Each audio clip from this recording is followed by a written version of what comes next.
The views and opinions expressed on Smack My Pitch Up are those of the panelists and not those of GUI Network, their sponsors, or any of the properties mentioned. Listener discretion is advised. This podcast is rated R for violence, language, and nudity. Well, it's a podcast, so you won't see the nudity. I just do it to make the guest uncomfortable.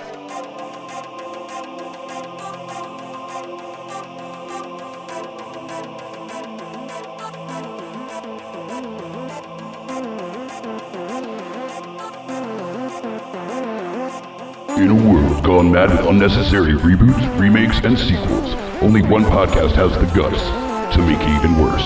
This is Smack My Pitch Up.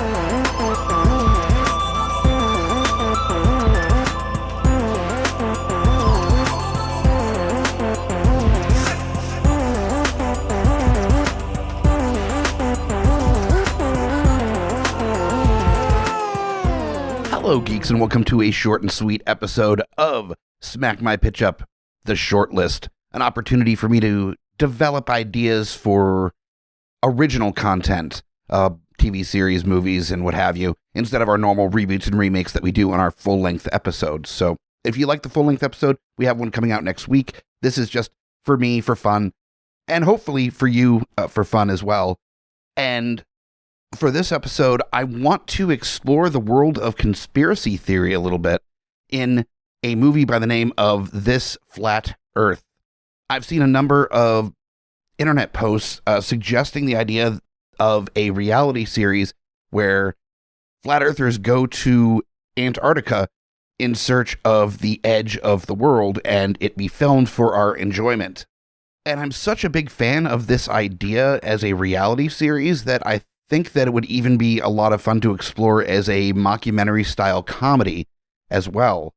There are a number of documentaries about Flat Earth itself that you should definitely check out if you have an opportunity. I know for sure there is one on Netflix that I've watched that was very enjoyable in the sense that it informed me a little more as to the reasoning that a lot of Flat Earthers have for their beliefs, and also informed me that a lot of this has to do with having colleagues, having a culture that you can call yourself a part of. From what I've seen from the documentaries that I've watched, a lot of it is feeling part of this community of people that think they have figured something out that they're not supposed to know.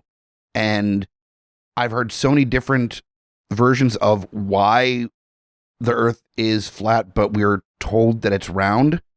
And none of it makes any kind of real sense. There's talks about the airlines being part of it, though I don't know how they decided to lie to us about a round Earth before planes were invented. But the thing is that this mockumentary is not there to try to combat the stupidity that is flat Earth theory. This is more an opportunity to play in that space a little bit and treat these characters that believe in the flat earth in this movie as like really honest, fleshed out people that have this idea, and let the idea itself create the humor as opposed to making these people caricatures, conspiracy theorists and the like, except for one particularly, but we will get into that as well. So I am inspired by this episode by a number of memes that are suggesting just this on the internet, that a reality show made with flat earthers trying to find flat earth, and just my idea of the best way to do a documentary that way and what kind of hijinks could occur from it. So I'm looking at a movie that came out in, I believe, 2004 called Incident at Loch Ness as a inspiration. And I'm even getting Zach Penn, who was the director of that film, to be the director of this movie that I'm looking at here. The Incident at Loch Ness was a mockumentary, not the best of the best as far as mockumentaries go, but I love the concept of bringing in Werner Herzog to play himself in that movie as a documentarian.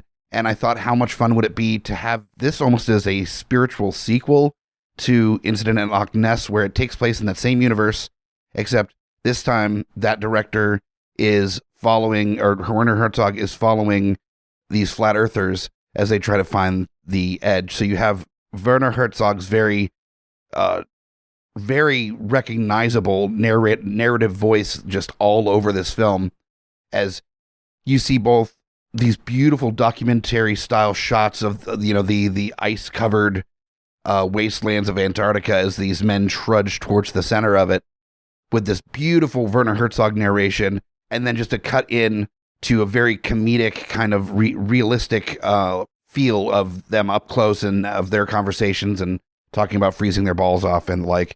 So Werner Herzog's definitely in it.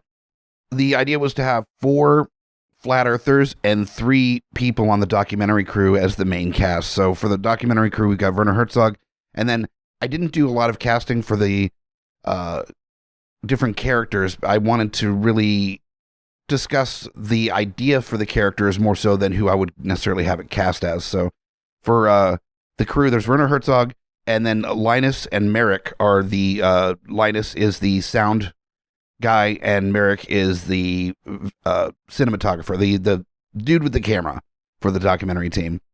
And then as far as our flat earthers go, we've got Chuck Fogelman. He's really kind of the ringleader of this group, where he's the one that speaks for the others more than anyone. He's the one that runs a Facebook group and a Reddit thread about flat earth, and he is known within the community as very popular web videos that he puts on YouTube explaining why the government is lying to us about flat earth, and he's become a bit of a celebrity in those back alleys of the internet. And so he was a clear choice for this documentary as somebody that was willing to put their money where their mouth is, to jump on board.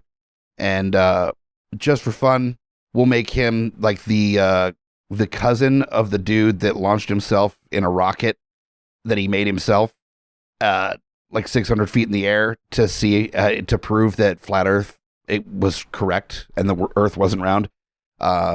He ended up not really proving anything besides the fact that biggest idiots are the hardest to kill, because he survived that, strangely. Then we've got Barry Potts. Barry Potts is very much the quiet type. He doesn't say a whole lot. He does genuinely believe in flat earth theory. He has a lot of information to back it up. He is very easily able to quote a lot of information all at once. He's got encyclopedic knowledge of this conspiracy, and the only issue is getting him to actually speak to it.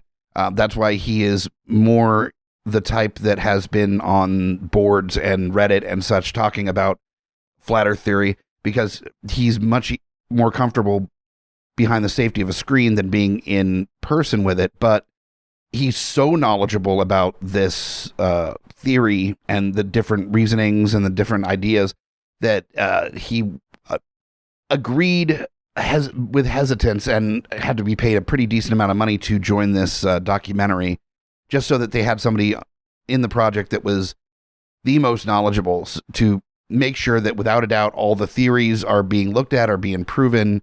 They're doing quote unquote scientific tests along the way on this voyage of discovery to Antarctica. Then we've got Louis Ginter, which is totally a joke for people that live in the Richmond area.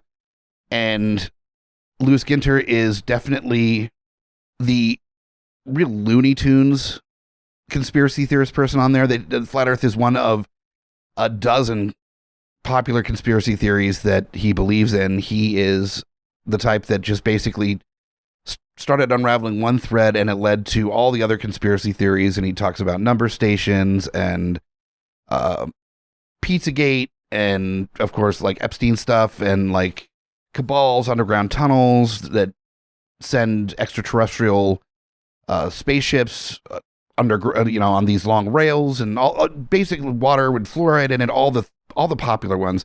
He is a avid believer in, and that allows for the opportunity to have fun in the writer's room, making up new conspiracy theories that don't actually exist, and having him bring up these crazy conspiracy theories as a running joke throughout the movie. So every time that they hit base camp, you can have a scene where he's in his tent, the wind blowing outside, and you're coming into the conversation as he's explaining the tail end of some like batshit insane conspiracy theory. One of my personal favorite insane ones that is actually out there. You can find it.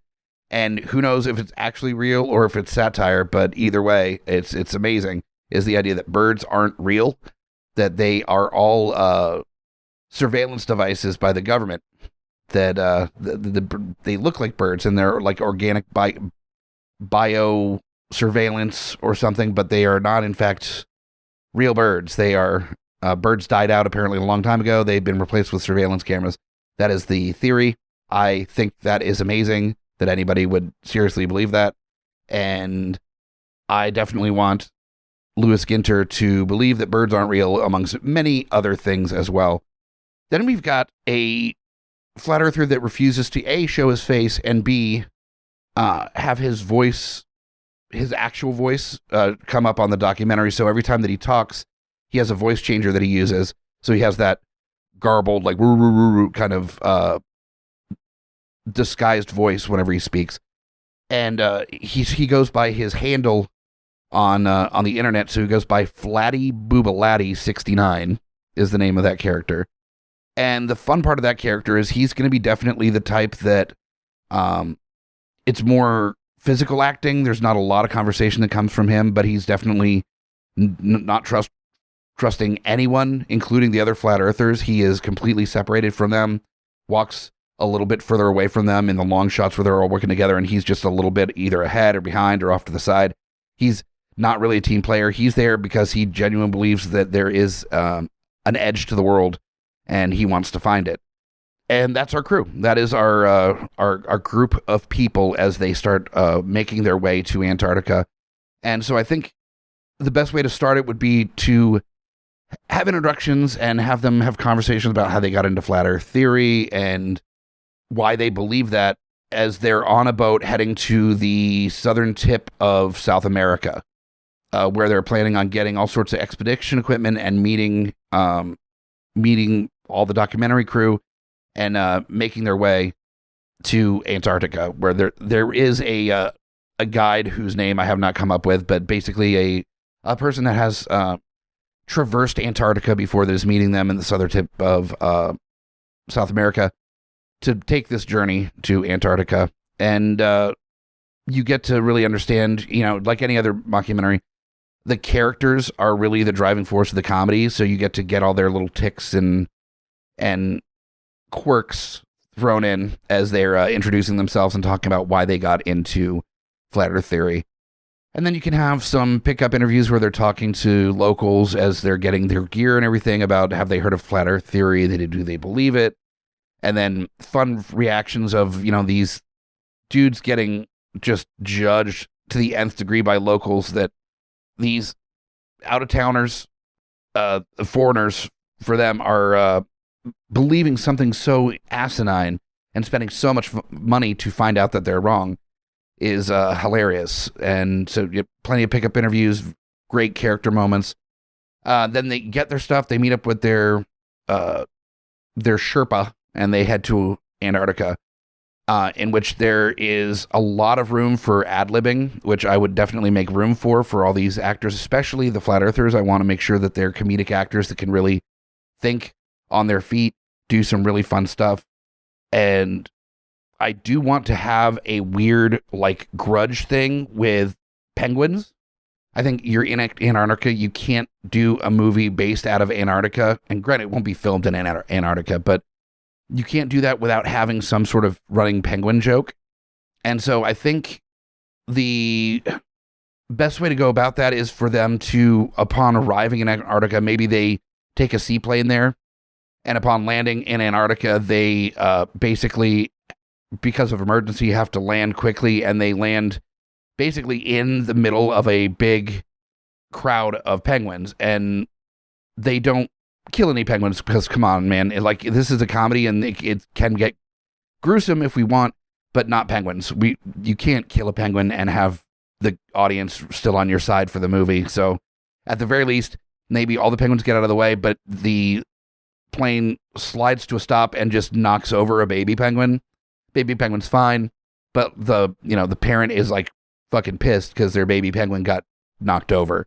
So you have some design to the grudge between the penguins and the people, and the penguins stay away as the plane is settling in. They get their packs and they make their way, and you can see the penguins kind of like circling around the plane in the far background as they're walking away, and then maybe an explosion, and you realize the penguins have, murdered the pilot and exploded the plane. So as far as getting back will be a little bit difficult. So they go on their way, and a series of hijinks ensues as far as, somebody loses a toe due to hypothermia, and, somebody didn't pack properly for being in Antarctica.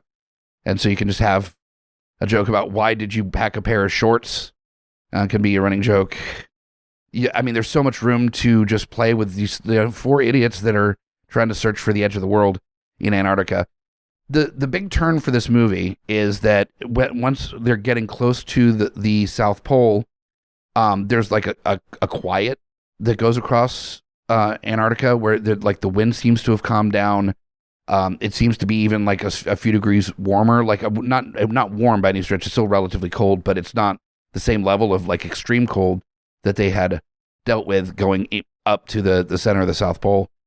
And then upon cresting a hill, they look at the bottom of the hill and it is just space. It's the edge of the world. It's the flat earth edge of the world that they see. And upon realizing that they were right, of course, Chuck, the leader, is like, I knew it, and he's celebrating and so stoked that, like, A, he was right, and B, they were able to prove it. The cameraman got it. Barry was more he's the quiet one that has the encyclopedic knowledge, but also he, in interviews the entire time, has been, like, waffling where he, it's pretty clear that he does believe this, but he's not openly stating that he believes it. He's like, we'll see. I think it's stupid to just dismiss a theory out of hand. That's why it's important to go so that you can prove or disprove that it exists. And just kind of playing both teams a little bit so that if they, on this documentary, didn't find the edge of the world, he had some way to pull back and kind of save face a little bit. So upon this, he is absolutely flabbergasted that the flat earth theory is actually correct. And it's just, holy fuck. And he's like astounded. And Werner Herzog is narrating this whole thing as the gentleman walk closer to. And then the 4 of them are lined up at the edge of the world with Werner Herzog taking like a hero shot from the side where you see all 4 of the sides of their faces. And then under the ski mask and the goggles, Flatty Boobalatti 69, looking into the abyss that is the edge of the world, takes off his ski mask and his goggles and exposes that it's actually James Franco, and not James Franco playing Flatty Boobalatti 69, but Flatty Boobalatti 69 is James Franco's internet handle, and James Franco ends up being a flat earther, and James Franco himself is one of the 4 men in this documentary. And then upon realizing that the edge of the world exists, it's like he is able to take over that persona because he doesn't have to protect himself in case, this ends up being just a total wash and then that they're wrong. So he's safe to be James Franco moving forward in this movie. And it's this big reveal, like little more than halfway through the movie. And so the gentlemen realize that they need to get this footage to the news as quickly as possible, that there's bound to be people that are trying to prevent them from getting to the edge of the world, and also get back with any kind of proof that the edge of the world actually does exist. So they start making their way back through Antarctica, and at that point you see like snowmobile thing, like 80s action movie style snowmobiles and machine guns through Antarctica chasing these dudes. Come to find out the penguins are there, and they come to attack, and then upon fighting them, one of the big like emperor penguin types, Louis Ginter, the dude that believes all the conspiracy theories, punches a penguin in the face, and the face flap opens up, and it's a robot, and totally plays into the birds aren't real thing, and the birds are totally government surveillance protecting Antarctica from people trying to find the edge of the world, and that's why nobody's found it, because they end up getting killed by murder penguins before they can make their way back with any proof. But fortunately, the pilot from the plane has survived the initial attack by the birds and had called for backup, basically.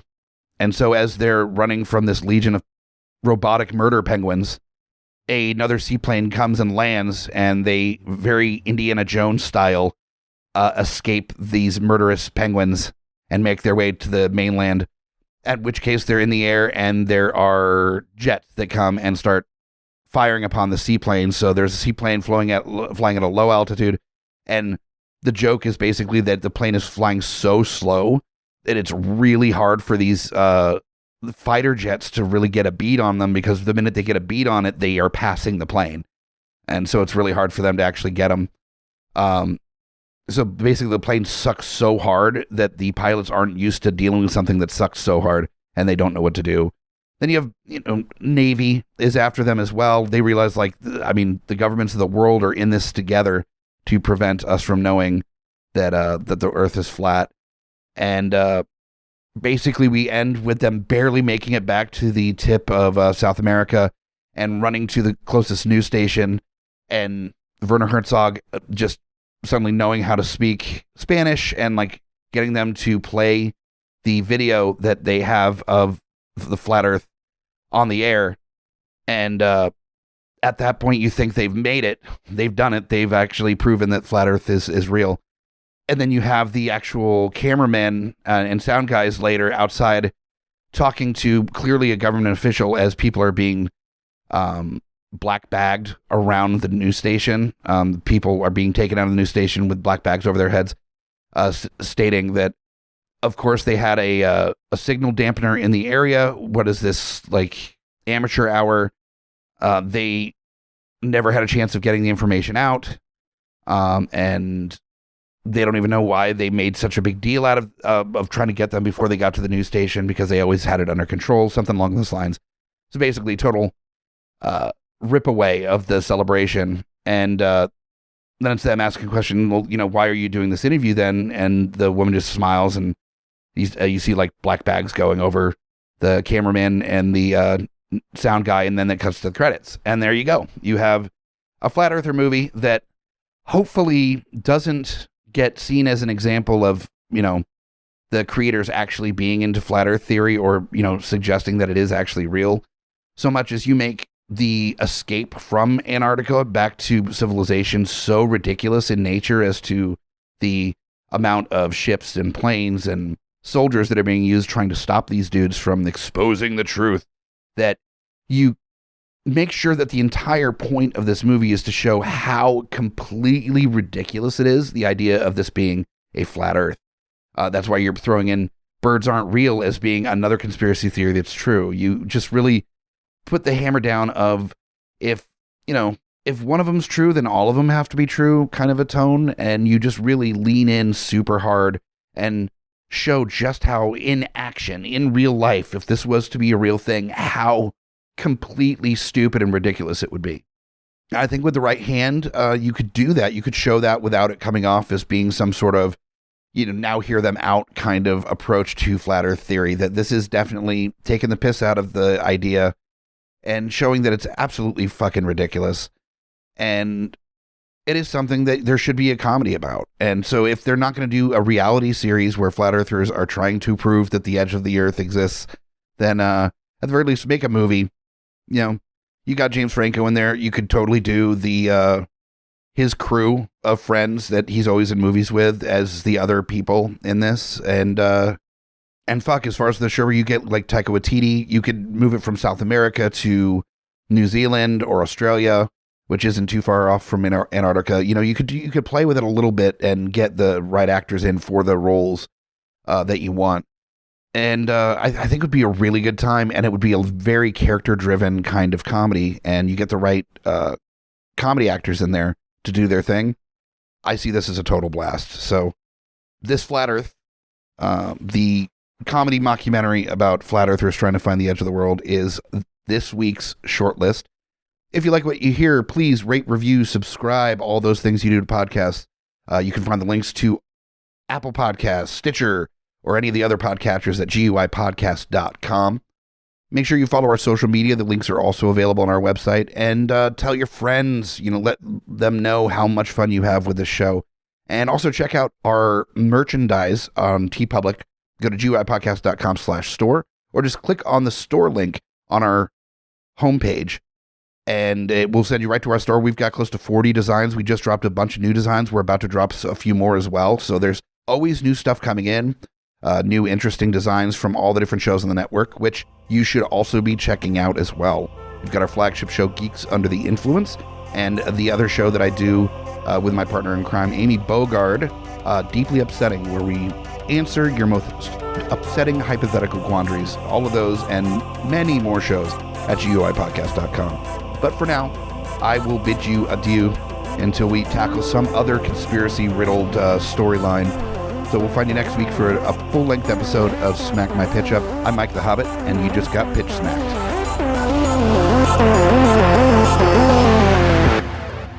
GUIPodcast.com.